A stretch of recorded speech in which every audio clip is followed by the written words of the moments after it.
Thanks a Lot, Emily Post, written by Jennifer LaRue, Huget, illustrated by Alexandra Boiger.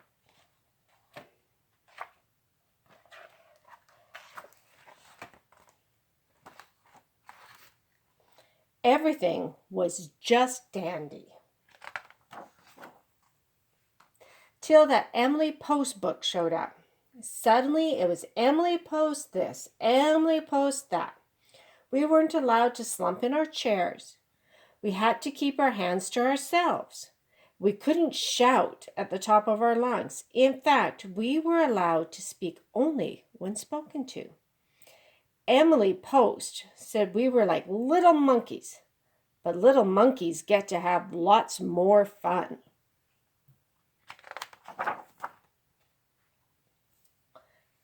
To make matters worse, Emily Post brought her friends along. Mrs. Worldly, Mrs. Toplofty, Mrs. Wellborn, the Kind Hearts. They were always hovering around the house, commenting on everything we did. If we said a crossword, Mother would put her hands on her hips and ask, "Now, do you think Mr. Kindheart would ever say a thing like that?" "Not if that old Emily Post was within earshot," I mumbled. We were miserable. But Mother was not. "One day you'll be glad I introduced you to Emily Post," she said. "We may not be as rich as Mrs. Worldly, and we may not have servants like Mr. Wellborn's, but that doesn't mean you children shouldn't have manners fine enough for those best society folks." Best society? Sounded more like worst society. Mealtime was unbearable. No more leaning on our elbows at the table. We couldn't save time by chewing while chatting. We couldn't butter our bread the sensible way. We couldn't even feed the poor starving dog. Couldn't!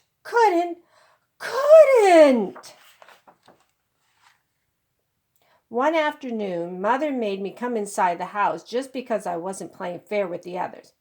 "I bet Emily Post wasn't so perfect when she was a kid," I muttered. Mrs. Worldly took me aside, patting my shoulder. "Oh dear, no, certainly not," she whispered, glancing at Mother to make sure she wasn't listening.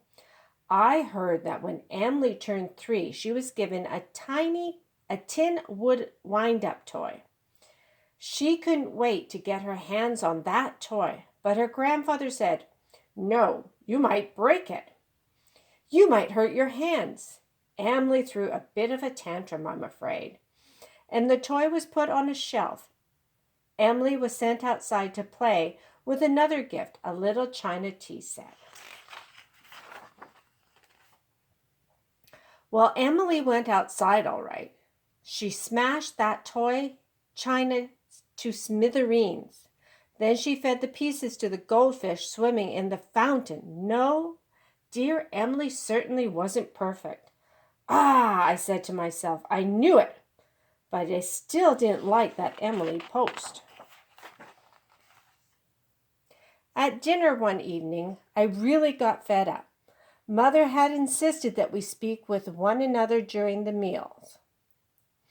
Emily Post says at dinner parties, it is absolutely essential that you talk with the person next to you, Mother explained. Might as well start practicing now. But what if we don't feel like talking? I asked Mrs. Toplofty after I had helped clear the table. Oh dear, I know what that's like, the old lady said. Why, at dinner once I was seated next to a man I detested, so I said to him, I shall not talk to you because I don't care to. But for the sake of my hostess, I shall say multiplication tables. Twice 1 or 2, twice 2 or 4, and I continued on through the tables, making him alternate them with me. As soon as I politely could, I turned again to my other companion. Gee, I thought, why couldn't I come up with a clever plan like that? Then, one day, I did.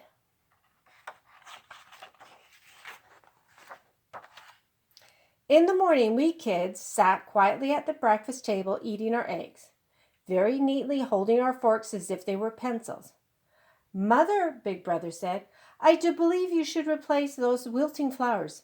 Emily Post said so. Mother looked up from her plate, surprised. Then she smiled and said, Why, of course, dear, I'll attend to it immediately. Big Brother grinned a tiny grin. That afternoon, Mother said, Hush, children, I need to make a phone call. Telephone, Sister corrected. Emily Post prefers that we say telephone. Mother swallowed. You're absolutely right, darling. Thank you for reminding me. If we kept this up, Mother'd be as tired of that old Emily Post as we were. At dinner that evening, I piped up, Why, Mother, I believe Emily Post would have something to say about this smudgy silverware. You really should polish it, shouldn't you? Mother put down her fork with a clink. She frowned. Her cheeks turned red. She narrowed her eyes and glared at each of us one at a time. We sat up straight, not knowing what would come next. Finally, Mother cleared her throat. She folded her napkin and laid it on the table. She smiled a big, cheery smile. Yes, my sweet, you are perfectly correct. The silver is a terrible mess. We beamed. Mother cleared her throat again. In fact, she said, it is such an embarrassment, I'm sure you won't mind spending tomorrow polishing it till it gleams. Drat! But I wasn't giving up. The next morning, we all got busy, but not with the silver. When Mother came downstairs, she found Sister strolling around the parlor with a bag of sand on her head, improving her posture.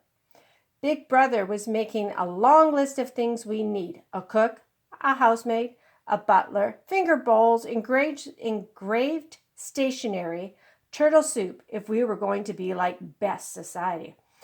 I was teaching Baby how a gentleman smokes a pipe. Mother gasped. What on earth are you children up to now?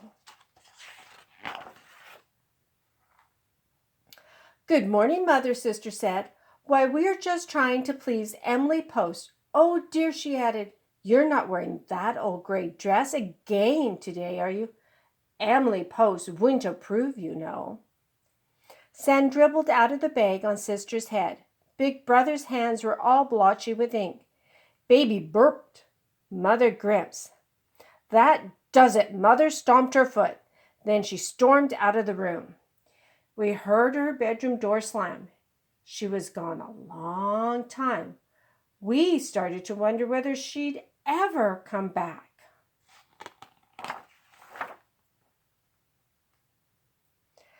When she did, she wasn't alone. Mrs. Worldly and the others trailed behind her.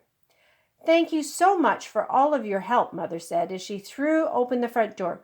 We do hope you've enjoyed your stay. And here, don't forget this, she added, tucking the big blue book under Mrs. Worldly's arm as she guided her out the door. Ta-ta, we all cried, waving our hankies. And everything was just dandy again once that Emily Post book went away.